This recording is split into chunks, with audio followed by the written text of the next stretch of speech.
How to use Capitec virtual card. So in today's video I'm gonna explain to you how this works and how you can get one. So how it works, as you can see, simply activate your virtual card on the app. It's free to download and use, and there are no virtual card fees. And because the card is only stored in the app, it is safer than a physical card, and you don't have to visit a branch to fetch it. So as you can see, your virtual card is not a duplicate of your physical debit card and has a different number and CVV.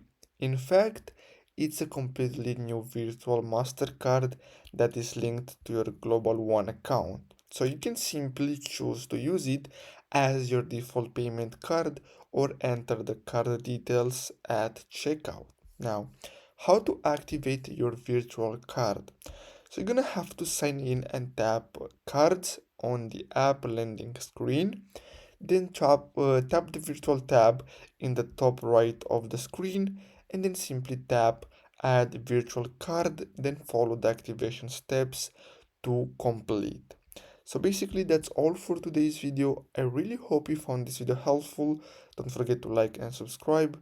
Thanks for watching.